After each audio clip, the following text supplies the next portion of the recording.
Hi, ഞാൻ ഗിരി തൃശ്ശൂർ.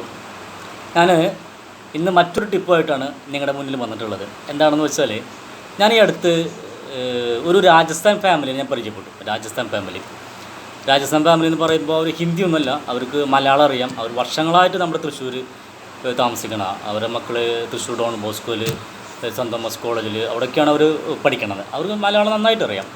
അപ്പോൾ ഞാൻ അവരോട് ചോദിക്കാനുള്ള കാരണം ഇതാണ്. അവർ കണ്ടമാനം മധുരം കഴിക്കും, ഒരുപാട് മധുരം കഴിക്കും. നമുക്ക് ചിന്തിക്കാൻ പോലും പറ്റില്ല. നമ്മളെങ്ങാനും ചായയിൽ ഇത്തിരി മധുരം കൂടിയാൽ ഷുഗറായി. ഇവർ രാവിലെ തൊട്ട് വൈകുന്നേരം വരെ മധുരം തന്നെ. ഈ ചായക്ക് ജിലേബി, അലുവ അല്ലെങ്കിൽ പേട, അവർക്ക് ഏറ്റവും ഇഷ്ടമുള്ള അറിയാമല്ലോ. പേടയുടെ മധുരമൊക്കെ നമുക്ക് ചിന്തിച്ചാൽ മനസ്സിലാക്കാം. അതുപോലത്തെ മധുരം, ആ മധുരമൊക്കെയാണ് അവർ തിന്നുകൊണ്ടിരിക്കുന്നത്. അപ്പോൾ ഞാൻ ചോദിച്ചു അവരുടെ അടുത്ത്, നിങ്ങൾക്ക് എന്താ ഷുഗർ വരാത്തതെന്ന് ചോദിച്ചു. അപ്പോൾ അവർ പറഞ്ഞു, ഞങ്ങൾക്ക് ഷുഗറില്ല. ഞങ്ങളുടെ നാട്ടിൽ 100-ൽ ഒരാൾക്ക് ഷുഗറുള്ളൂ. ആ ഷുഗറിൻ്റെ മരുന്ന് എല്ലാ മെഡിക്കൽ ഷോപ്പിലും കിട്ടില്ല, റയറാണ്. ഷുഗർ പേഷ്യൻറ്റ് ഒരാളുണ്ടെങ്കിൽ ആ മരുന്ന് വാങ്ങണമെങ്കിൽ ഒരുപാട് ദൂരം യാത്ര ചെയ്യണം. ഇവിടെ നമ്മുടെ കേരളത്തിൽ എല്ലാ വീട്ടിലും ഷുഗറുണ്ട്, എല്ലാ മെഡിക്കൽ ഷോപ്പിലും ഷുഗറിൻ്റെ മരുന്ന് കിട്ടും.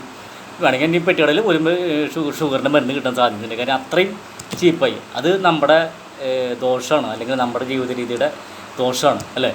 തോൽവിയാണ് ശരിക്കും നമ്മൾ പറഞ്ഞാലും. കാരണം അവർ പറഞ്ഞു, ഞങ്ങൾ ചപ്പാത്തിയാണ് കഴിക്കുക, പിന്നെ മദ്യം കഴിക്കില്ല, നോൺ കഴിക്കില്ല. അതൊക്കെ അവരുടെ നാട്ടിൽ അങ്ങനെയാണ്. അവിടെ ഇറച്ചി മീനും കഴിക്കാൻ പാടില്ല, മദ്യം വിൽക്കാൻ പാടില്ല, അങ്ങനെയുള്ള കുറച്ച് നിയമങ്ങളൊക്കെ ഉണ്ട് അത്ര. കാരണം നമ്മുടെ നാട്ടിൽ എനിക്ക് മദ്യം കഴിക്കാൻ പാടില്ല, നോൺ കഴിക്കാൻ പാടില്ല ആരോടും പറയാൻ പറ്റില്ല. പക്ഷേ ഞാൻ ചോറ് ഒഴിവാക്കിക്കൂടെ, അല്ലേ?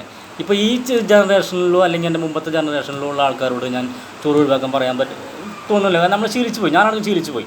എനിക്ക് ചോറ് ഒഴിവാക്കാൻ പറ്റില്ല, കുറയ്ക്കാൻ പറ്റും. എന്നാൽ ഞാൻ ചോദിക്കുന്നത്, അടുത്ത ജനറേഷനിൽ നിങ്ങളുടെ മക്കൾക്ക് ചോറ് കുറവാക്കി കൊടുത്തുകൂടെ, അല്ലെങ്കിൽ ചോറ് ഒഴിവാക്കിക്കൂടെ? കാരണം അത് തന്നെയാണ് ഈ ഷുഗർ. ഈ മുമ്പൊക്കെ 45 വയസ്സ് കഴിഞ്ഞാൽ ഷുഗർ പേഷ്യൻസ് ഉണ്ടായിരുന്നു ഓരോ വീട്ടിൽ. ഇപ്പോൾ 30 വയസ്സ് കഴിഞ്ഞാൽ ഓരോ വീട്ടിലും ഷുഗർ പേഷ്യൻസാണ് എനിക്ക് തോന്നണത്. അത്രയധികം മരുന്ന് കഴിച്ച് ഇപ്പോൾ ഓരോരുത്തർ ശരീരം കേടായിക്കൊണ്ടിരിക്കുന്നു. അത്രയും അധികം ഒരു പേഷ്യൻസ് നമ്മുടെ കേരളത്തിൽ ഉണ്ടെന്ന് ഉറപ്പുള്ളത് കൊണ്ടാണ് ഞാനിങ്ങനെ വീഡിയോ ചെയ്യണേ.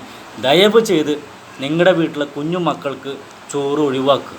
മറ്റ് ഗോതമ്പിൻ്റെ ഭക്ഷണം കൊടുത്ത് അവരെ അടുത്ത ജനറേഷനെ ഷുഗർ ഇല്ലാത്ത, അല്ല ഷുഗർ കുറവുള്ള ഒരു ജനറേഷനെ നമ്മുടെ കേരളത്തിൽ ഉണ്ടാവട്ടെ.